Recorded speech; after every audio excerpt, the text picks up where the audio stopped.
ধ্যান যোগের একটা ইঙ্গিত, একটা সূচনা আমরা পেয়েছিলাম। আশা করি আপনাদের মনে আছে। স্পর্শান কৃত্বা বহির্বাহ্যা চক্ষুষ চৈবান্তরে ভ্রুভোঃ প্রাণাপানৌ সমৌ কৃত্বা নাস্যাভ্যন্তরচারিণৌ যতেন্দ্রিয় মনোবুদ্ধি ইত্যাদি ইত্যাদি। কেমন ভাবে মানুষ একাগ্রভাবে সমস্ত ইন্দ্রিয়, প্রাণ, মন একাগ্রভাবে তার চিন্তা করে। 27 শ্লোকে তিনি বলে দিলেন যোগী কেমন ভাবে মন, বুদ্ধি, ইন্দ্রিয়, পঞ্চপ্রাণ, পঞ্চ জ্ঞানেন্দ্রিয়, কর্মেন্দ্রিয় সমস্ত কিছুকে সংযত ভাবে অন্তরে, বাহ্যাভ্যস্ত চক্ষু অন্তরে সব কিছু দিয়ে অন্তরে অন্তরাত্মা রূপে তিনি আমাদের হৃদয়ের মধ্যে তিনি রয়েছেন, তার কথা ধ্যান করা, তার সঙ্গে মনটা একাগ্র করা কথাটা বলেই কিন্তু সবচেয়ে শেষ শ্লোকে তিনি কার উপরে, কাকে চিন্তা করবে, কি রূপে ভাববে সেটা বলতেন। ভোক্তারম যজ্ঞতপসা সর্বলোক মহেশ্বরম সুহৃদম সর্বভূতানাং জ্ঞাত্বা মাম শান্তি নিত্যতি। মানে আশ্চর্য লাগে, সেখানে কিন্তু ভক্তি, তিনি যে পরব্রহ্ম রূপে তিনি সকলের অন্তরে আত্মা রূপে বিরাজ করছেন ঠিকই, তিনি নিরাকার নির্গুণ পরব্রহ্ম, তিনিই কিন্তু আবার তার অসীম অপার কৃপাতে তিনি কিন্তু অবতার রূপে নেমে আসেন। তিনি কিন্তু কিভাবে আসেন? স্থূলদম সর্বভূতানাম, সকলের পরম হিতৈষী, পরম সুহৃদ, পরম কল্যাণকারী তিনি। তার জন্য তিনি তাদের মনস্কামনা পূর্ণ করবার জন্য, কারণ আমরা সাধারণ মানুষ, সে নির্গুণ নিরাকার পরব্রহ্মের চিন্তা আমরা কতটুকু চিন্তা করতে পারি। তাকে একটা রূপ, একটা নাম, এটা না হলে কিন্তু আমরা তাকে ধরতে পারবো না, তাকে ধারণাও করতে আমাদের কোনো সামর্থ্য নেই। কিন্তু সেই নির্গুণ নিরাকার পরব্রহ্মকে আমরা কতক্ষণই বা আমরা আমাদের অন্তরে ধরে রাখতে পারি বলুন? তার জন্যই তিনি দেখুন, আপনারা খণ্ডন ভববন্ধনে সেই স্বামীজি যে স্তুতিটা বলছেন, তিনি নির্গুণ, আমাদের জন্য আবার গুণময় হয়ে আসে। নির্গুণ গুণময় তিনি, তার কোনো রূপ নেই, তিনি অরূপ, অথচ আমাদের জন্য রূপ ধারণ করে আছেন। নাম রূপের বাইরে চলে গেলে আমরা তাকে ঠিক ধরতে পারি না, তার জন্য তিনি আবার, তিনিই কিন্তু নির্গুণ অথচ গুণময় হয়ে আমাদের কাছে ধরা দেবার জন্যই তো নেমে আসেন। সেরকম একটা ইঙ্গিতটা কিন্তু আমরা পঞ্চম অধ্যায়ের শেষে পাচ্ছি। এই ষষ্ঠ অধ্যায় ধ্যান যোগ, কোনো কোনো গীতায় কিন্তু অভ্যাস যোগ বলেও নাম আছে। কারণ ধ্যান সে কত যে অভ্যাস, সারা জীবন, একটা জীবনেও হয়তো আমরা পারবো না। জন্মান্তরে এমন ভাবে ধ্যান অভ্যাস না করতে পারলে আমরা সেই অন্তরে সমস্ত কিছু আমাদের পঞ্চ জ্ঞানেন্দ্রিয়, পঞ্চকর্মেন্দ্রিয়, আমাদের পঞ্চপ্রাণ সব কিছু সম্পূর্ণভাবে একাগ্র করে কিন্তু তার উপরে মনটা কিন্তু আমরা নিবিষ্ট করাটা কিন্তু আমাদের পক্ষে অসাধ্য। সে ধ্যান প্রকরণ এখানে আমাদের কাছে বর্ণনা করবে, কেমন ভাবে সেটা অভ্যাস করতে, সেটাও কিন্তু আমাদেরকে বলে দেবেন। এভাবে বসবে, এভাবে তুমি আসন করবে, এভাবে চিন্তা করবে, সবকিছু দেখো প্র্যাকটিক্যাল ডেমনস্ট্রেশন আমরা এই ষষ্ঠ অধ্যায়ে পাই। তার জন্য দুটি নাম, একটা হলো ধ্যান যোগ আর একটা হলো অভ্যাস যোগ। আমরা সেই ধ্যানটা কেমন ভাবে অভ্যাস করবো, সে পুনঃ পুনঃ পুনঃ কতবার যে অভ্যাস করলে যে আমাদের মন একাগ্র হবে, ধ্যানে নিযুক্ত করতে পারি আমরা মনটাকে, সেই এক একটা শ্লোকটা আমরা ভালো করে যদি ধারণা করতে পারি তাহলে বুঝতে পারি।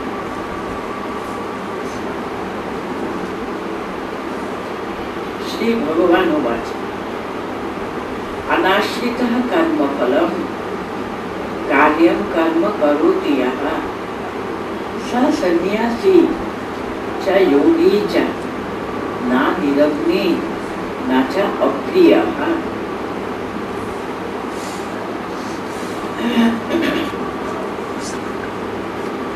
মানে যোগী কেমন তিনি যোগারূঢ় অবস্থা প্রাপ্ত হবেন,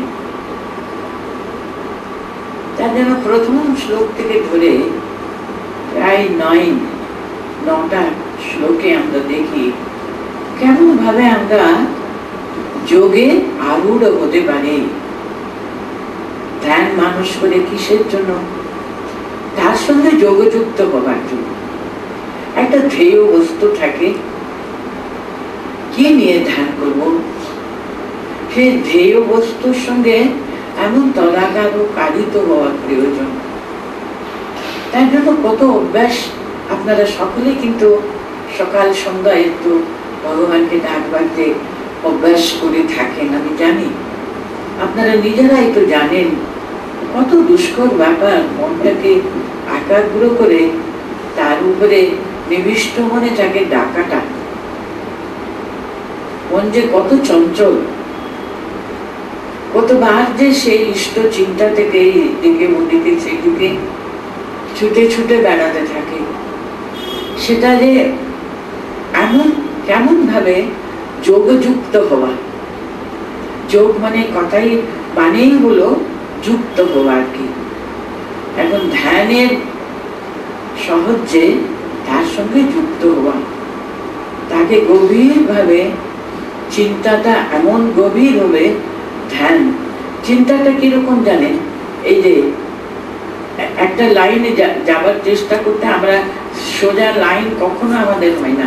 এখানে একটা চিন্তা হলো তো কিছুক্ষণ শুধু ব্ল্যাঙ্ক হলো, আবার তার চিন্তা আসে, আবার অনেক দূর পর্যন্ত ব্ল্যাঙ্ক হয়ে যায়, আবার যদি একবার যদি মন লাগলো, এরকম ফুটকি ফুটকি ফুটকি হয়ে যায়, তাই না? সেটা যে সম্পূর্ণভাবে তাকে চিন্তা করবো তো তাকে ডুবেই যাবো, মনটা আর কোনো দিকে যাবে না। সে যে অভ্যাস অভ্যাস অভ্যাস বারে বারে বারে বারে করতে করতে তো সেটা হয়।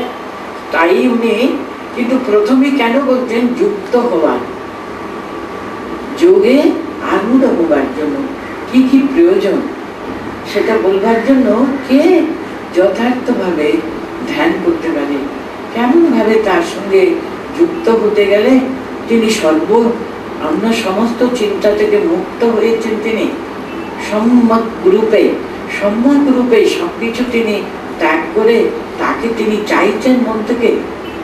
সেই ভাবটা কতদূর আমরা গ্রহণ করতে পারি তারই বিবরণ তিনি 1 থেকে 9 পর্যন্ত বর্ণনা করবেন।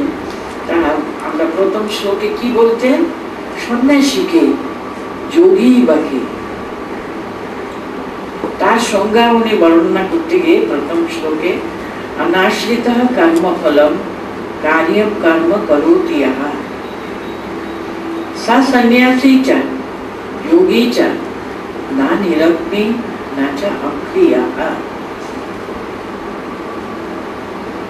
या মানে যিনি কর্মফলম অনাশ্রিত্য কার্যং কর্ম করোতি, যিনি দেখুন আবার সে কিন্তু ওই মূল কথা,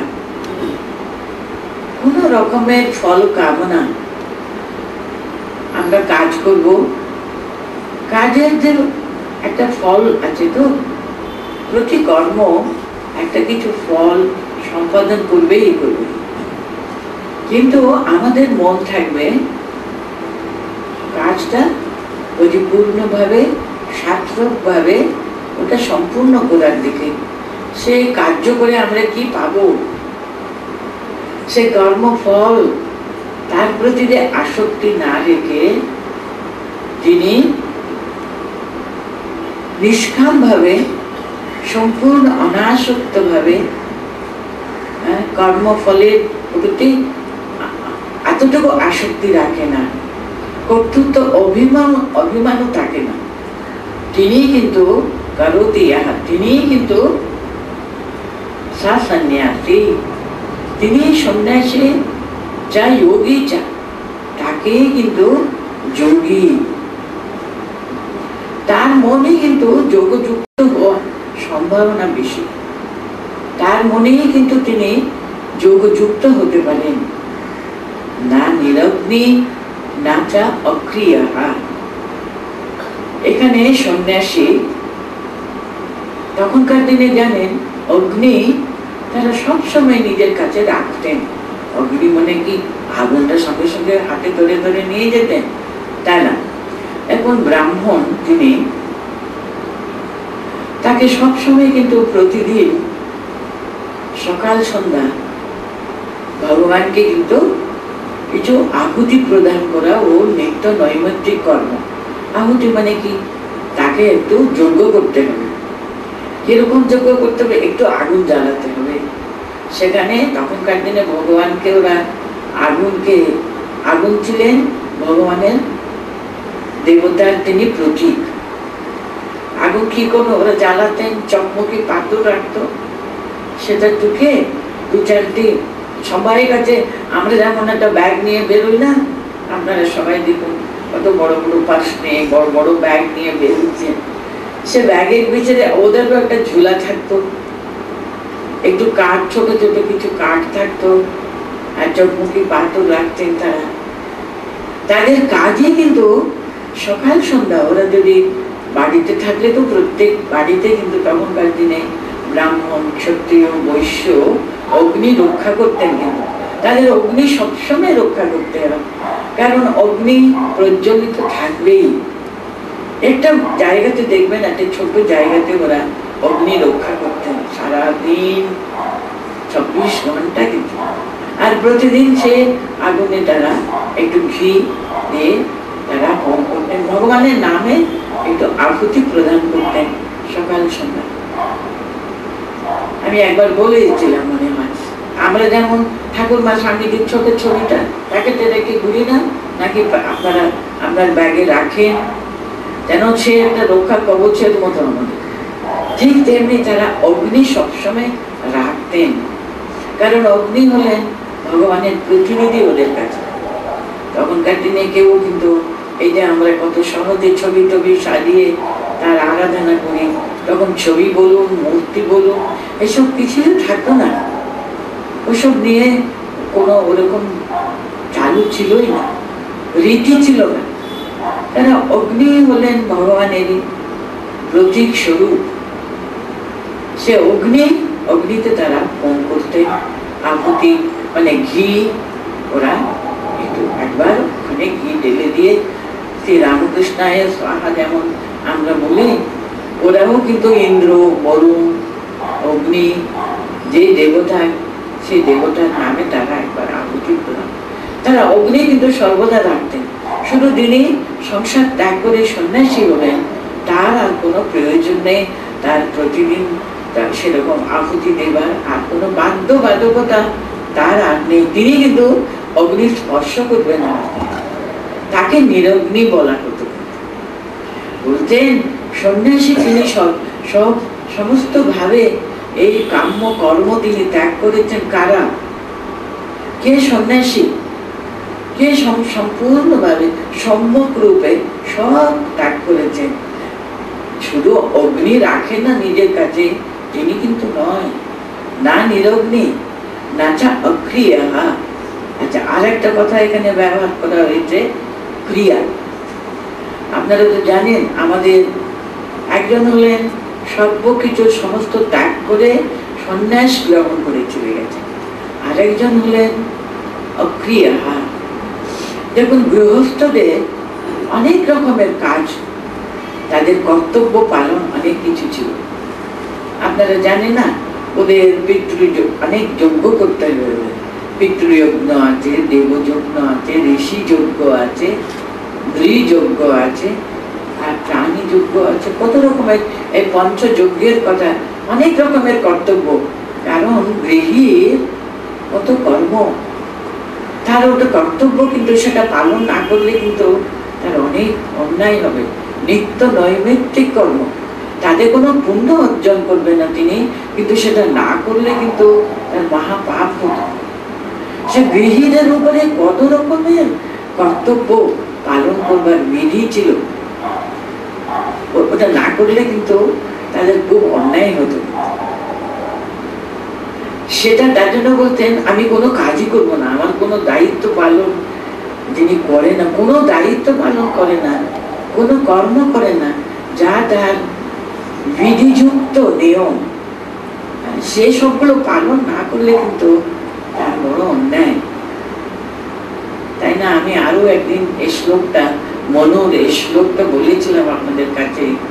দেখুন, গৃহস্থ ধর্মকে কত বড় স্থান দিয়েছে হিন্দু ধর্মে।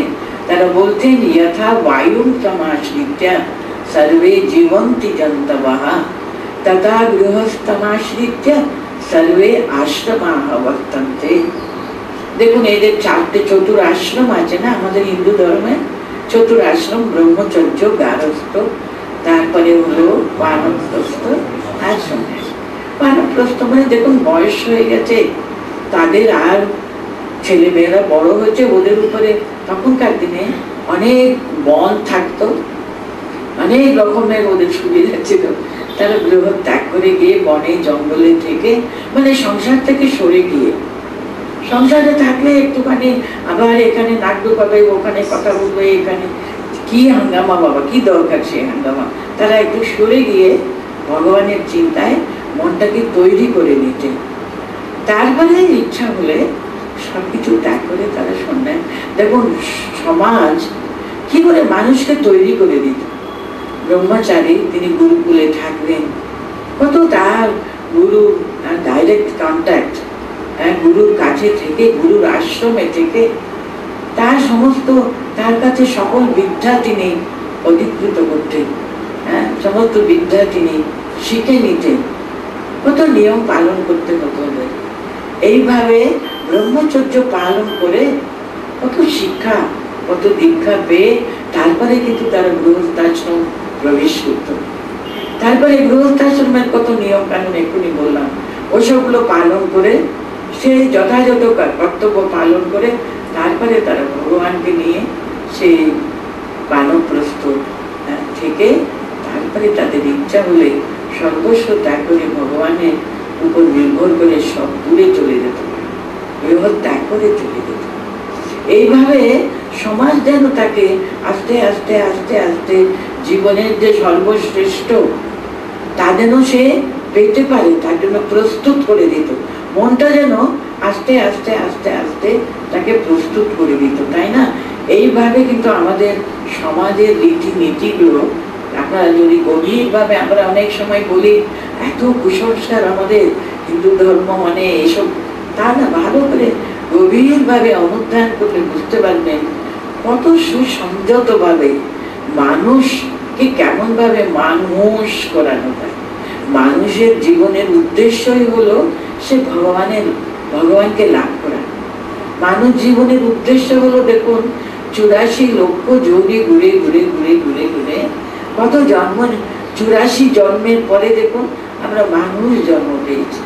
যখন মানুষ জন্ম পেয়েছি, মানুষ জন্মের উদ্দেশ্য কিন্তু সে পরম সত্যকে জানা, সে ভগবত দর্শন লাভ করার, যে নামে বলুন না কেন, সে মানুষ জন্মের যথার্থ সার্থকতাই হলো সে পরম সত্যকে লাভ করা। তার দিকে দেখুন সমাজ কেমন মানুষকে এগিয়ে নিয়ে যাচ্ছে, এরকম বিধি নিয়ম ইত্যাদি ছিল আর কি। এখানে বলতে চাইছেন আর কি, সে কর্ম অনুষ্ঠান করে না, তিনি কি যোগী? মোটেই না। কিংবা কোনো সমস্ত অগ্নি টগ্নি আহুতি প্রদান করা ইত্যাদি ইত্যাদি তিনি করে না। তিনি কি শুধু সন্ন্যাসী? তা না। তার জন্য উনি বুঝাচ্ছেন অনাশ্রিত কি তাহলে যথার্থ।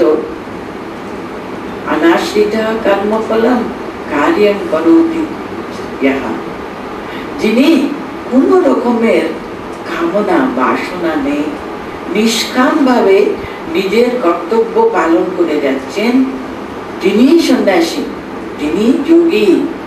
শুধু অগ্নি বিসর্জন দিয়েছেন কিংবা কর্ম অনুষ্ঠান করে না, কোন রকমের নীতি নিয়মের ভিতরে নেই, তিনি সন্ন্যাসী, তিনি যোগী মনে করেছেন। কিন্তু না, যে নিজের নিজের কর্তব্য পালন করে কোন রকমের কর্মের প্রতি তার আকাঙ্ক্ষা নেই, কোন রকমের কর্তৃত্ব বুদ্ধি অন্তরে নেই, তার ইচ্ছা তিনি রেখেছেন সেই কর্তব্য আমি পালন করি, সে যেখানে থাকুক না, সে কিন্তু যথার্থ সেই সন্ন্যাসী, সেই যোগী, এটাই ভালো করে জানবে।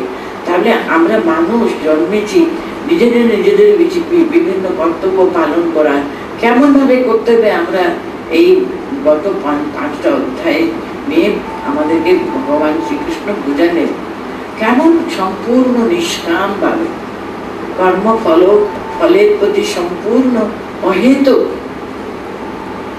কোন রকমের সেখানে আকাঙ্ক্ষা থাকে না, ফলাকাঙ্ক্ষা বর্জিত হয়ে কর্ম সম্পাদন করা আর কর্তৃত্ব বুদ্ধি সম্পূর্ণভাবে বিসর্জন দিয়ে কর্ম করা, তাকে প্রাধান্য দিচ্ছেন। তাহলে অনাশ্রিত কর্মফলম কার্যম করোতি ইহা সা সন্ন্যাসী, সা সন্ন্যাসী চ যোগী চ না নিরগ্নি না চ অক্রিয়ঃ। কত সহজে বলতে দেখুন, ইয়া যিনি কর্মফলম অনাশ্রিত্য কার্যম কর্ম করোতি, কত সহজ সংস্কৃত দেখুন, সা সন্ন্যাসী চ যোগী চ না নিরগ্নি না চ অক্রিয়ঃ। यं सन्यासमिति प्राहु योगं तं विद्धि पांडव नहि असन्यस्त संकल्पो योगी भवति कश्चन।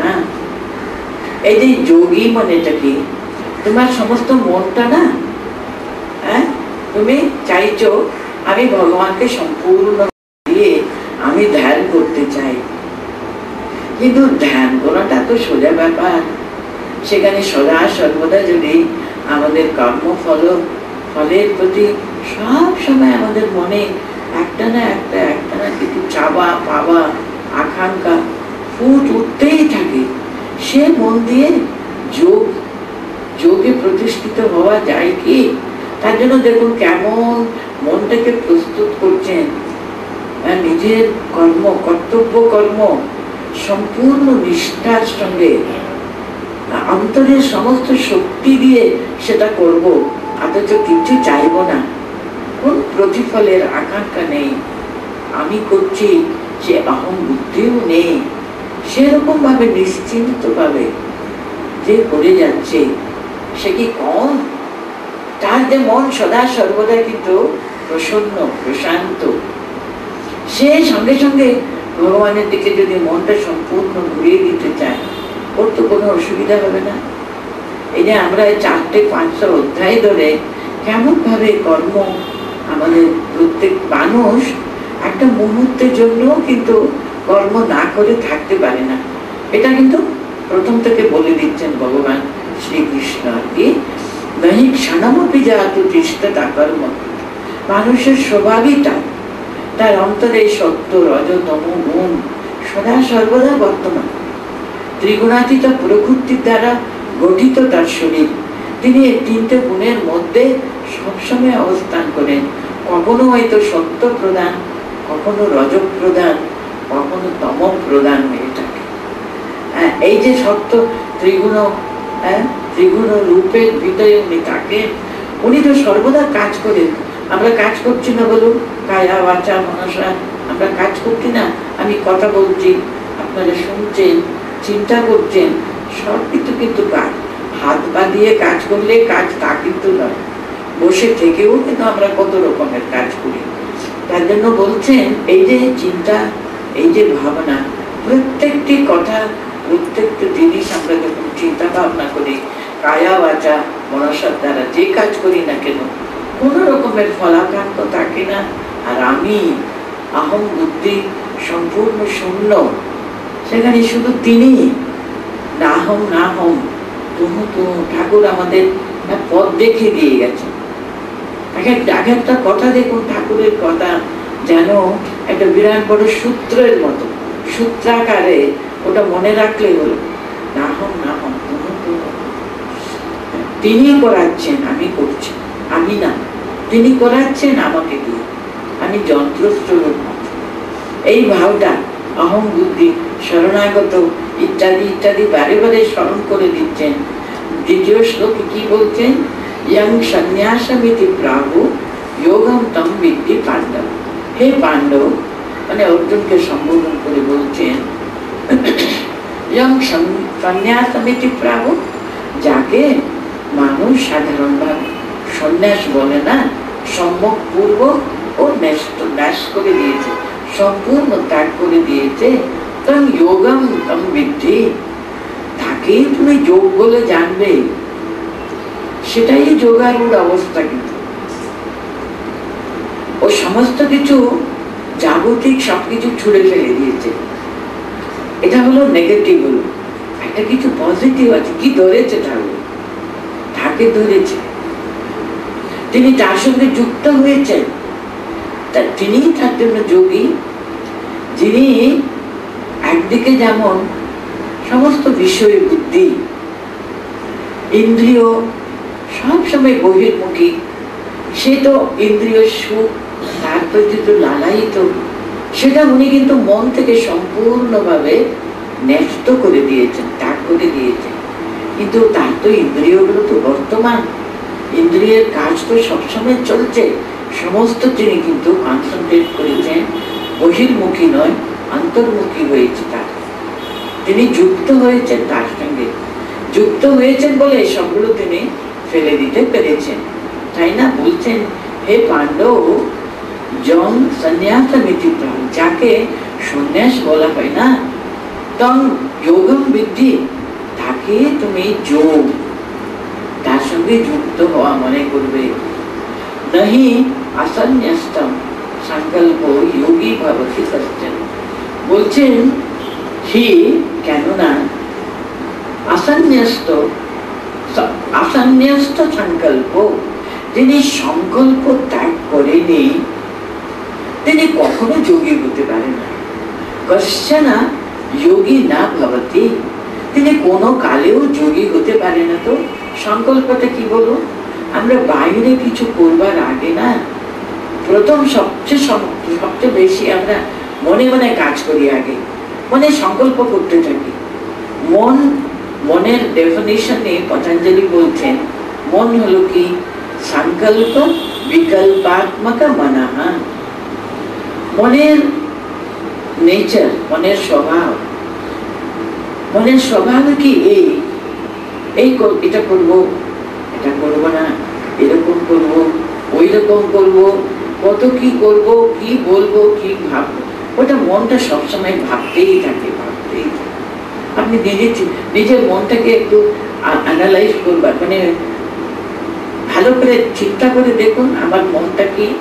মনটা সবসময় এটা ওটা সেটা ওটা চিন্তা করতেই থাকে। সংকল্প সবসময় মনের ভিতরে ফুট উঠতেই থাকে, উঠতেই থাকে, সেটাই মন। কিন্তু যোগী কি করেন? ওর মানে কোনো সংকল্পই নেই। এটা করবো, ওটা করবো, সেটা করবো, এটা করতে হবে, ওটা করতে হবে। নিস্তরঙ্গ তার মন। যেমন দেখবেন পতঞ্জলির যোগসূত্রে মনটাকে একটা জলাশয়ের মতো বর্ণনা করা হয়েছে। আমাদের মন কিরকম? মন সেই জলাশয়ে সর্বদা এই জলটা এরকম এরকম এরকম কত তার তরঙ্গগুলো উঠতেই থাকে। কিন্তু ওনার যোগীর মনে দেখবেন তরঙ্গ বটে ঠিকই, মানে জলাশয় বটে, কোনো নিস্তরঙ্গ সেই জল, তার কোনো ফুট উঠছে না। ও জানেন আমি তো করতে নাই, তিনি করাবেন, তিনি তো ভরে আছেন, তিনি তাকে যন্ত্ররূপে যে কাজ করিয়ে নেবেন, যে কাজ হচ্ছে ওনার দ্বারা মহৎ অত্যন্ত শ্রেষ্ঠ কাজ হতে পারে। তার জন্য যোগীর যে মানুষ কখনো সংকল্প ত্যাগ করেনি উনি কখনো যোগী হতে পারবে না। কোশ্চেন বলে ভগবান অর্জুনকে বলছেন, আমি তোমাকে বলছি যাকে সন্ন্যাস বলা হয় না তাকে যোগ বলবে, কোন তফাৎ নেই। আমি ছেড়েছি কিন্তু একটা জিনিসটা ধরে তো ছাড়বো, আমি কি শূন্য দাঁড়িয়ে থাকবো নাকি? আমাকে সম্ভব করুন, আমি ন্যস্ত সব ছেড়ে দিয়েছি। ছেড়ে দিয়েছি তো কি ধরেছ?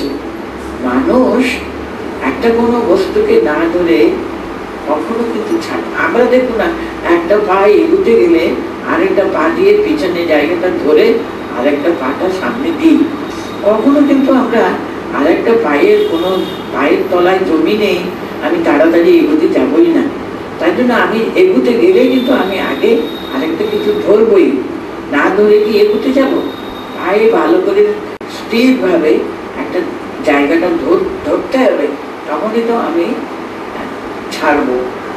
তাই জন্য বলছেন তিনি ন্যস্ত করেছেন। তিনি কি ছেড়েছেন? ছাড়েননি কিছু, সবসময় তার মনে সংকল্প বিকল্প উঠতেই থাকে। তিনি কখনো যোগী হতে পারে না। মনটা তৈরি করাটা ধ্যানের জন্য এখানে উনি বুঝাচ্ছেন নাকি ইয়ং সন্ন্যাসমিতি প্রাহু যোগম তম বিদ্ধি পাণ্ডবা না না হি আসন্ন্যস্ত সংকল্প। আসন্ন্যস্ত সংকল্প, সংকল্পগুলি মনের অন্তর্নিহিত সংকল্পগুলি যদি ত্যাগ না হয়ে থাকে, কশ্চন যোগী না ভবতি, কোন কালেও সে যোগী হতে পারে না, যোগযুক্ত হতে পারে না। এটা ছাড়েইনি, ওটা ধরবে কি করে? ওটা সম্পূর্ণ ত্যাগ যদি না হয়ে থাকলে তিনি যোগযুক্ত হবার কোনো সম্ভাবনাই নেই। তাহলে কি করে এগোবো আমি? তাহলে আমার কোনোদিনও কি এগোবার কোনো আমার সম্ভাবনা নেই? আমি শুধু শূন্যেই ঝুলতে থাকবো নাকি? তারপরে শ্লোকে উনি বুঝাচ্ছেন আরুরোক্ষ মুনে যোগম কর্ম কারণ উচ্যতে যোগারূঢ়স্য তস্যৈব সমঃ কারণম উচ্যতে। এখানে দেখুন কেমন ভাবে আমাদের এগুতে হবে, তার কথাটা বলছেন। যোগম মানে কর্মযোগ, আরুরোক্ষম যোগম আরুরোক্ষমুনে কর্ম কারণম উচ্যতে। আমি এখনো একেবারে প্রথম স্টেপে দাঁড়িয়ে আছি। আমি যোগী হতে চাই, আমার মনটা একাগ্র করতে চাই। আমি ইষ্টে আমার মনটা সম্পূর্ণভাবে যুক্ত করে একাগ্রতা লাভ করতে চাইতে গেলে যিনি যোগে আরূঢ় হতে চাইছেন, আরোহণ করতে চাইছেন, উঠতে চাইছেন, যোগে প্রতিষ্ঠিত হতে চাইছেন, তার পক্ষে কিন্তু সেরকম মানুষের পক্ষে কর্ম কারণম উচ্যতে। কি ধরনের কর্ম? সম্পূর্ণভাবে এত চারটে পাঁচটা অধ্যায়ে যা বর্ণনা করা হয়েছে, আমি প্রথম থেকে বলছি, ভগবত গীতার আরেকটি নামই হলো নিষ্কাম কর্মযোগ। কর্ম করবে, কর্ম করাটা মানুষের প্রকৃতিজাত। কর্ম না করে থাকতেই পারবে না মানুষ। সে কর্ম যখন আমার প্রকৃতি, এটা আমি এমন ভাবে কর্ম করব আমি যেন কোনো বন্ধনে পড়ব না। আমি অনেকদিন আগে উদাহরণটা দিয়েছিলাম। দেখুন স্ক্রু দিয়ে, স্ক্রুটা উঠাতে গেলে আমরা একটা ইনস্ট্রুমেন্ট আছে না, স্ক্রু ড্রাইভার, ওটা দিয়ে আমরা স্ক্রুটা মানে একটা এই জিনিসটা উঠিয়ে দিতে পারি, আবার খুব ভালো করে টাইটও করতে পারি। আমাদের জানতে হবে কিরকম কোন দিকে ঘুরাতে হবে। আমি চাই সমস্ত বন্ধন থেকে মুক্ত হতে, মুক্ত এই কর্ম বন্ধন থেকে মুক্ত হয়ে ভগবানের সঙ্গে যোগযুক্ত হতে চাই। তো সেটা কিরকম হবে? আরুরোক্ষমনে যোগম কর্ম কারণম উচ্যতে। কর্মযোগ হলো তার অবলম্বন করা ব্যাপার। সম্পূর্ণভাবে নিষ্কামভাবে কাজ করাই কিন্তু তার একটা মস্ত বড়, মানে তাকে স্মরণ করে তাকে ধরে তিনি এগুবেন, সেটাই মস্ত বড় উপায় তার পক্ষে। যোগারূঢ়স্য তস্যৈব সমঃ কারণম উচ্যতে। যিনি যোগে আরূঢ়স্য, তিনি যোগে প্রতিষ্ঠিত হয়ে গেছেন, তার মনটা সম্পূর্ণভাবে যোগে যুক্ত হয়ে গেছে, তস্য এব, তার পক্ষে সমঃ কারণম উচ্যতে। তার পক্ষে সম মানে সম্পূর্ণ কর্ম থেকে তিনি বিচ্যুত হয়ে, সমহ মানে কি সমত্ব, আর কোন রকমের তার আর সংকল্প নেই, কর্ম নেই, কিছু নেই, শান্ত সমাহিত চিত্তে তিনি চোখ বন্ধ করে ভগবানে তিনি লীন হয়ে থাকতে পারেন।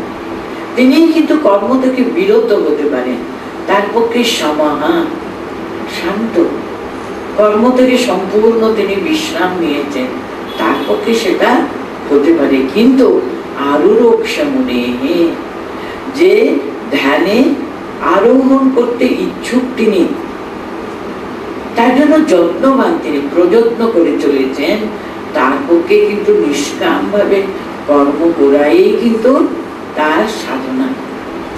কিন্তু যিনি সম্পূর্ণভাবে যোগে তিনি আরূঢ় হয়ে গেছেন, যোগে তিনি প্রতিষ্ঠিত হয়ে গেছেন, তাকে আর বলতে হবে, তাকে আপনি আস্তে আস্তে আস্তে আস্তে কর্ম ত্যাগ হয়ে গেছে, তাকে কেউ কাউ কিছু বলতে হবে না, তাকে জোর করে আর কর্মও করতে হবে না।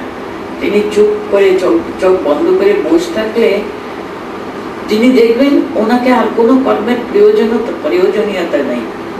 উনি তখন শান্ত সমাহিত, তার কোনো প্রয়োজন নেই, তখন সমঃ কারণম উচ্যতে। তখন তিনি সম দম তিতিক্ষা তাতে তিনি প্রতিষ্ঠিত হয়ে আছেন। তাহলে আরূঢ়ক্ষমনে যোগম কর্ম কারণম উচ্যতে। আমরা সকলে কিন্তু আরূঢ়ক্ষা, যোগে আরূঢ় হওয়ার জন্য আমরা মনটা একাগ্র করে ধ্যানে একেবারে স্থিত হওয়ার জন্য প্রচেষ্টা করে চলেছি মাত্র। কিন্তু আমরা কেউ কিন্তু যোগারূঢ়, সে ঘন্টার পর ঘন্টা এমন ভাবে সে তদাকার কারিত হয়ে গেছে। আপনারা পড়েছেন না একবার এই যে দক্ষিণেশ্বর মন্দিরে, সে তখনকার দিনে কত জঙ্গল সেখানে, গিরিশ চন্দ্র ঘোষ আর স্বামীজি, তখন তো ঠাকুরের শরীর চলে গেছে, তারা একদিন স্বামীজি এসছেন, দুজনের মনটা ভালো না, তো তারা সেই বনের অন্তরে গিয়ে ওরা বসে আছেন, ধ্যান করতে বসে আছেন। কিন্তু গিরিশ ঘোষ নাকি ধ্যান করবেন কোথায়, এত মশা, এত রকমের এখানে কামড়াচ্ছে, এত কষ্ট হচ্ছে ওর, মানে একটা মিনিট, একটা মুহূর্ত তিনি কিন্তু মনটা স্থির করতে পারছে না। কিন্তু কিছুক্ষণ পরে তিনি হঠাৎ স্বামীজির দিকে তাকাচ্ছেন, নরেন বসে আছে, মনে হচ্ছে যেন একটা কালো কম্বল যেন তার শরীরটাকে ঢেকে দিয়েছে, মানে এমন মশাতে তিনি সমস্ত শরীর বোধহয় ঢেকে ফেলেছে। কিন্তু তিনি তো বসে আছেন, তো বসে আছে। দেখুন, একজন হচ্ছে যোগারূঢ়, আর আরেকজন হচ্ছে আরূঢ়ক্ষমনে। তিনি যে ওরকম যে বসে থাকবেন, মশা, মাছি, বাঘ, ভল্লুক, কোনটা তো ওকে ডিস্টার্ব করবে না। ছোটবেলা থেকে তো আপনারা দেখেছেন তিনি ধ্যান সিদ্ধ ছিলেন না, তিনি যোগারূঢ়। তিনি এইটুকু ছেলে, এত বড় সাপ সামনে মাথা দুলাচ্ছে, ও বলছে আমি তো কিছু শুনি দেখিনি, আমি কিছু জানি না। তো তিনি ধ্যান সিদ্ধ যোগী, তিনি, তার সঙ্গে কার তুলনা বলুন?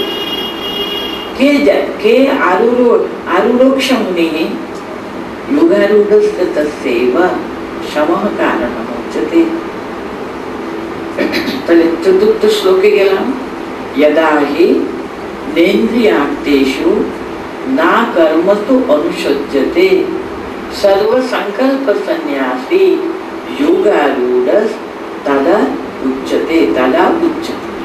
কখন বলতে পারবেন এই যে যোগারূঢ়, আমি যোগারূঢ় না, আপনারা ঠিক বুঝেন না আমাকে, আমি ঠিক ঠিক উপযুক্ত, আমার মন এখন যোগযুক্ত হবার উপযুক্ত হয়েছে। কিন্তু সেটা কিরকম কিরকম হয়ে থাকে আমি এই তো দাবি করতে পারি আমি এখন উপযুক্ত যোগারূঢ়।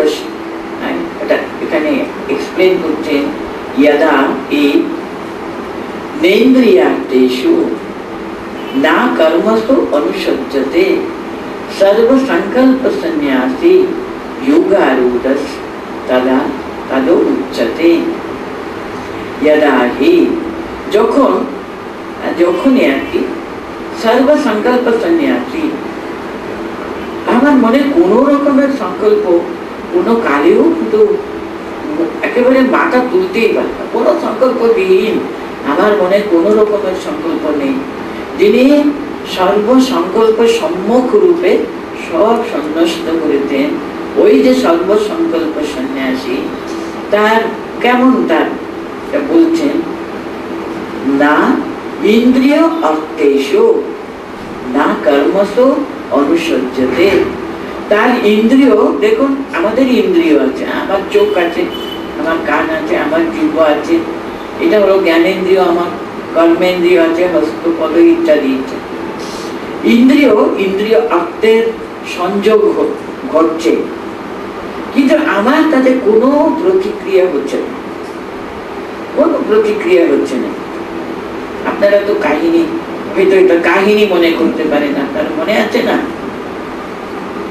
কাকে শুকদেবকে পরীক্ষা করেছিলেন না আমাদের একেবারে মহাপ্রভুকে পরীক্ষা করা হয়েছিল জিহ্বার উপরে, সেই যে গুঁড়ো চিনি দেওয়া হয়েছিল।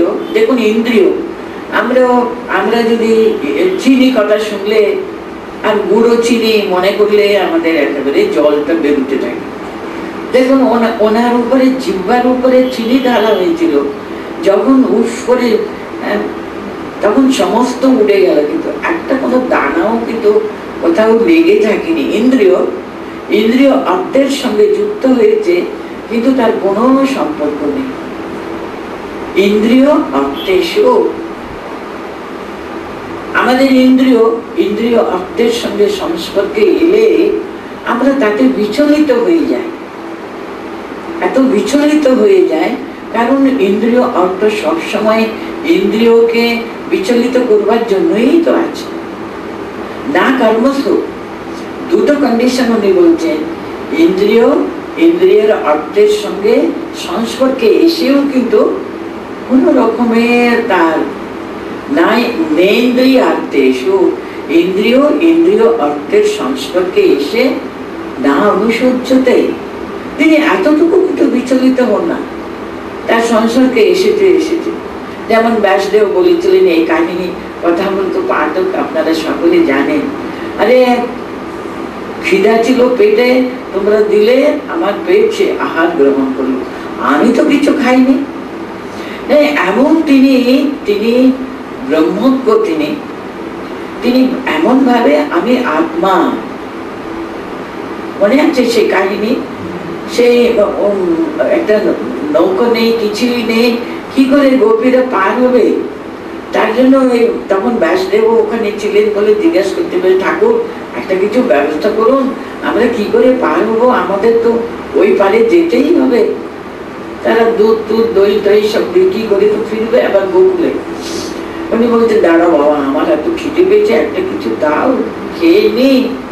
তারপর তিনি যমুনার কাছে গিয়ে বলতেন, যমুনা আমি তো কিচ্ছু খাইনি, তুমি বলো আমি যথার্থ ভাবে কিছু না খেয়ে থাকি, তুমি দুবার হয়ে আমাদেরকে একটু রাস্তা পথ দিয়ে দেবে, তাই তো বলো। কারণ তিনি প্রতিষ্ঠিত, আমি সেই পরব্রহ্ম স্বয়ং, আমি আত্মা, আমি ইন্দ্রিয় নয়, মানে এমন তিনি প্রতিষ্ঠিত। দেখুন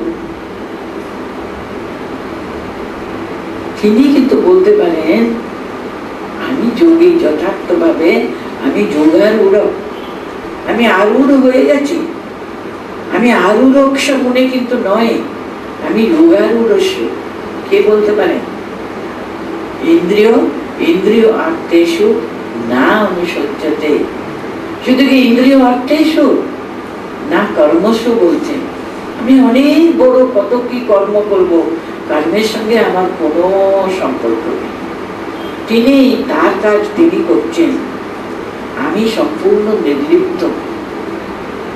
যেমন ইন্দ্রিয় অর্থ, আরেকটা এক্ষুনি আমি ব্যাসের যেটা উপমা ঠাকুর দিয়েছেন সেটা হলো কর্ম।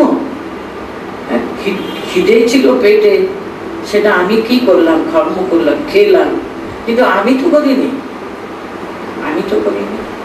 সে আমার এই হস্তপদ ইত্যাদি ইত্যাদি, আমার জিহ্বা, এসব ইন্দ্রিয় কাজ করেছে, কিন্তু আমি কোথাও কিন্তু তার সঙ্গে যুক্ত নেই। আমি কিচ্ছু না খাই, আমি কিচ্ছু খাইনি, এই যমুনায় আমি তো কিচ্ছু খাইনি, তুমি আমাদের পথ দিও। এই দেখুন যোগারূঢ়স্য, তার যে কি ভাব। দেখুন এরকম মানুষ আমাদের দেশে ছিলেন, কিন্তু যোগারূঢ়স্য মানুষ আমাদের। তার জন্য ভারত হলো ঋষি মুনিদের দেশ। আমরা সকলে কিন্তু সে ঋষি মুনিদেরই তো সন্তান, কিন্তু তাই না বলো? আমাদের গোত্র আপনারা সকলে চিন্তা করে দেখুন, কোথা থেকে আমরা এসেছি। সবাই কিন্তু আমরা তাদেরই সন্তান সন্ততি। কিন্তু আমরা ভুলে গেছি, আমরা ভুলে গিয়ে সামান্য ব্যাপার নিয়ে আমরা এত বিচলিত হয়ে যাই, এত আমাদের মন সবকিছু। আমাদের মানুষ জন্ম পেয়েছে ভগবানের দিকে সবসময় যদি একটা মনটা যদি সর্বদা তার দিকে যদি রাখতে পারলে, এই যে শরণাগত ঠাকুর কত সহজে শেখাচ্ছে, সবসময় হাত জোর করে থাকবে, শরণাগত তুমি যেমন করা আমি তাই। এই যে উনি বলছেন কেমন ভাবে, নেন্দ্রিয়ার্থেষু না কর্মসু অনুসজ্জতে সর্বসংকল্প সন্ন্যাসী। তিনি কিন্তু তাকে যোগারূঢ় তদা যোগারূঢ় উচ্যতে, তখনই কিন্তু তাকে যোগারূঢ় বলা যায়। यदा हि नेन्द्रियार्थेषु ना कर्मसु अनुसज्जते सर्वसंकल्प सन्यासी যোগারূঢ় তদুচ্যতে। মানে ঠিক ভাবে তার সঙ্গে সদা সর্বদা মানে স্বরূপের সঙ্গে সর্বদা প্রতিষ্ঠিত হয়ে যায়। আমার স্বরূপটা কি? আমি কি শুধু শরীর, না শুধু এই ক্ষুদ্র শরীর আর ক্ষুদ্র মন, এই ক্ষুদ্র বুদ্ধি, এটুকু কি আমার পরিচয়? আমি যে মানুষ না, আমি সেই সচ্চিদ আনন্দ স্বরূপ। আমি এই যে স্বরূপের সঙ্গে সব সময় যদি আমরা অবহিত থাকি, তার যে আমরা সবসময় অন্তত মনে থাকে, প্রতিষ্ঠিত তো অনেক দূরের কথা, কিন্তু অন্তত আমাদের ধারণা আমি স্বরূপ তো কি, স্বরূপে প্রতিষ্ঠিত হতে পারলে তো যোগারূঢ়।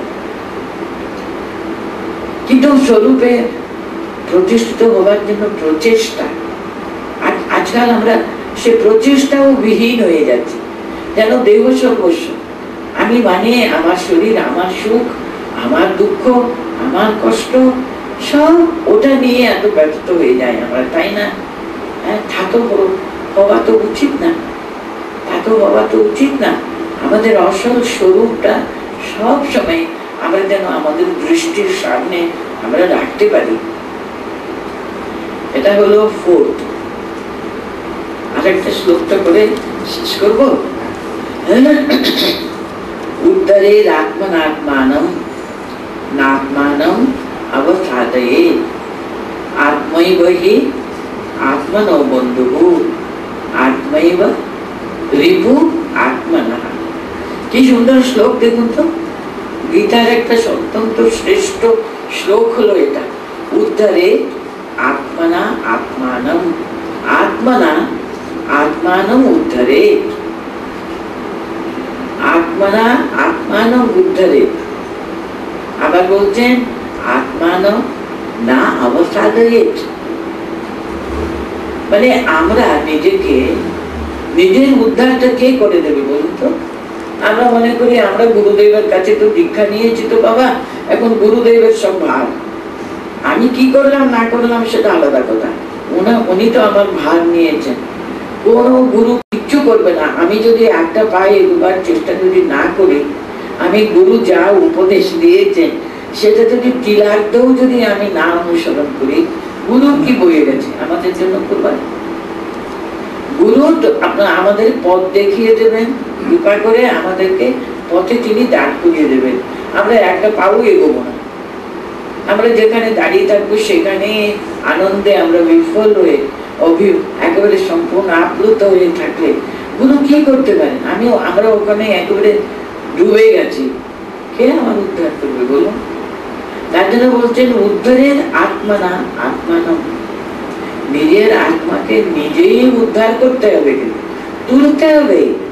আমার যে উত্তম মন আছে না, সবসময় বিবেক রূপ মন আছে, কিন্তু বিবেক সবসময় আমাদের বলতে থাকবে এটা করিস নেই, এটা উচিত না, এরকম কেন বলি, বলতে থাকবে। বিবেকটা কিন্তু আমরা এমন ভাবে ধ্বংস করে করে করে করে করে করে তাকে একেবারে দমিয়ে রেখে দিয়েছি, তবু কোনো কোনো সময় আবার মাথা তুলে বলে ঠিক হয়নি, ঠিক হয়নি, ঠিক হয়নি। অন্তরে শান্তি পাই না আমরা, এমন কাজ করে ফেলে মনটা কিন্তু সাই দেয় না। তার জন্য বলছেন তোমার যে মনের অন্তরে তিনি যে বসে আছেন রে, আমাদের সকলের ভিতরে সকলের অন্তরে আত্মারূপী তিনি সচ্চিদ আনন্দ স্বরূপ, তিনি যে বসে আছেন, তাকে মেরে ফেলতে কিছু কোনো কাজেও পারবে না। তাই জন্য সেই যে আত্মানম উদ্ধারে, সেই যে আমাদের বিবেক রূপ, সে নিম্নগামী না ঊর্ধ্বগামী মন, সে ঊর্ধ্বগামী, সে আত্মারূপী আমাদের স্বস্বরূপ, তাকে ধরে এই নিম্নগামী মনকে কিন্তু তুলতে হবে। আত্মার উদ্ধার, আত্মাকে উঠে আত্মানা আত্মানম উদ্ধারে না, আত্মানম অবস্থাতে কোনো গালিও কিন্তু আমি এটা পারবো না, আমার পক্ষে এটা অসম্ভব, আমি তো কিছু পারি না, আমি দিনহীন। আমরা সংসারী, আমরা কি পারবো নাকি বলুন তো? বললে হয়ে গেল হ্যাঁ আত্মার কথা, আমি সংসারী মানুষ, আমার ছেলে পুলে হ্যাঁ স্বামী কত কি আমাদের দেখতে হয়, আত্মা আত্মা করলে হয়ে গেল? আত্মা তো সংসারী রূপ তো ধরে বসে আছে, তাহলে কি আত্মা কি একেবারে মরে গেল নাকি? সেকে এমন ভাবে মেরে ফেলে রেখে দিয়ে দেবো না আমি সংসারী বলে? আমাদের যারা পূর্বপুরুষরা তারা সংসারে ঠিক ছিলেন, সব ঋষি মুনিরা দেখবেন আপনি, এদের ওরা সবাই কিন্তু সংসারে বাস করেছে, কিন্তু তারা কি পরমাত্মার সঙ্গে মিলিত হননি? তাহলে আমরাই তো পারবো না কেন বলুন তো? আমরা পারবো না এরকম কথা কখনো বলতে নেই।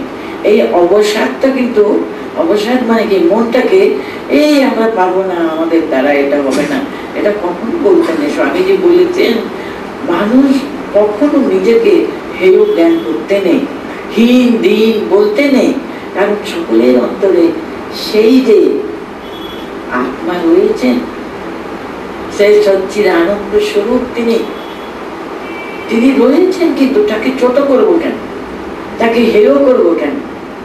তার অবস্থানটা, তার এক্সিস্টেন্স, তিনি যে সৎরূপে সকলের অন্তরে আছে, তাহলে আমরা জীবিত থাকবে না। সৎ মানে কি যেটা লিভিং, যেটা জীবিত, আমরা যতক্ষণ জীবিত আছি, শরীরটা জীবিত আছে, ততক্ষণ সচ্চিত আনন্দ স্বরূপ তিনি এখানে বাস করবেনই।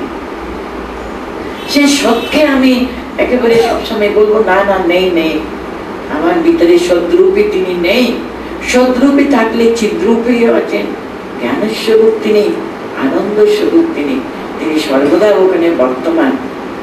স্বামীজি এমন কথা বলেছেন, আমি সেই সচ্চিদানন্দ স্বরূপ, যে মহা সমুদ্র আমি, ওই ক্রাইস্ট বলুন, মোহাম্মদ বলুন, যত বড় বড় অবতার পুরুষ, সেই মহাসমুদ্রের একটা ঢেউ মাত্র।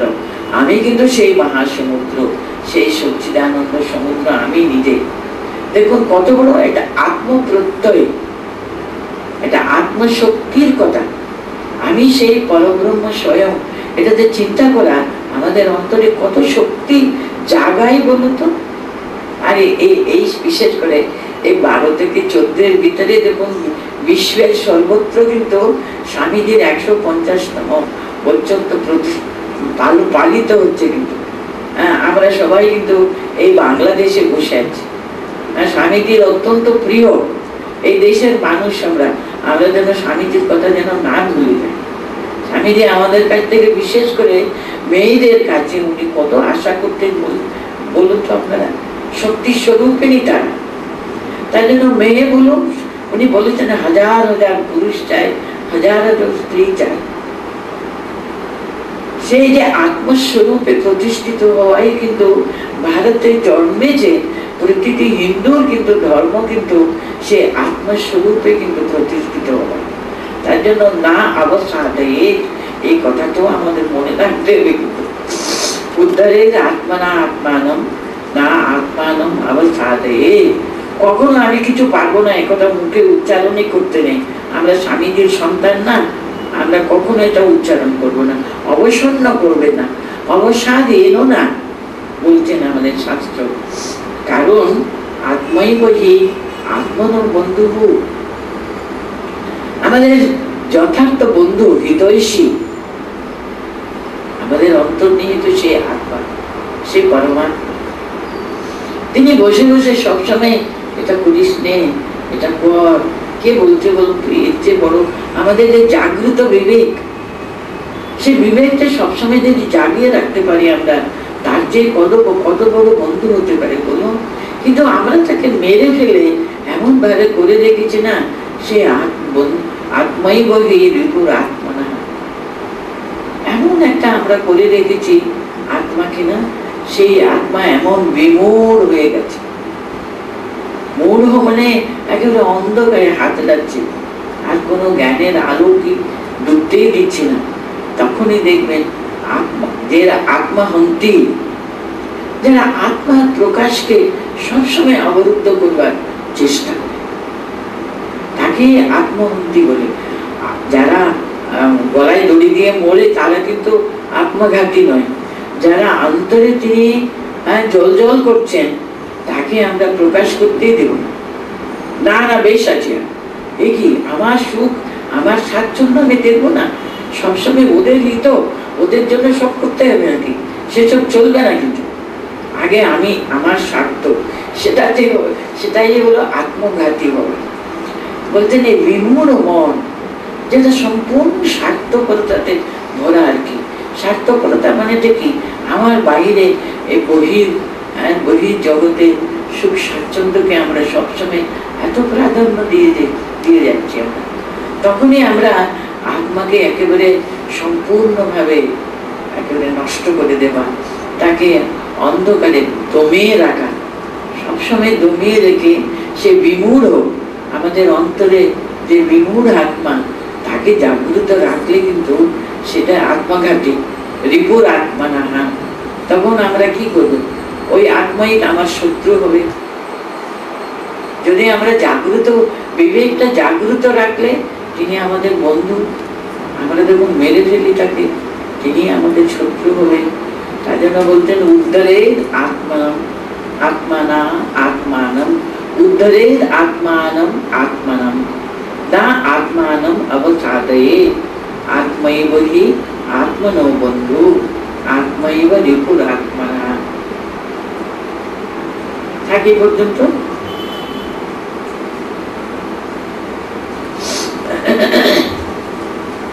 পড়ছি আমি প্রথম থেকে 5টা শ্লোক।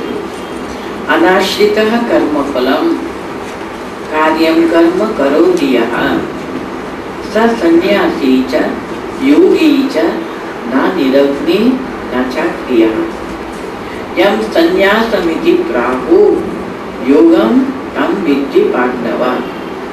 न हि सन्न्यस्त संकल्पो योगी भवति कश्चन। आरुरोक्ष मुने योगं कर्म कारणमुच्यते। योगारूढस्य तस्यैव शमः कारणमुच्यते। यदा हि नेन्द्रियार्थेषु न कर्मसु अनुषज्यते सर्वसंकल्पसन्न्यासी योगारूढस्तदुच्यते। उद्धरेदात्मनात्मानं आत्मानम् अवसादयेत्। आत्मैव हि आत्मनो बन्धु आत्मैव रिपुरात्मनः।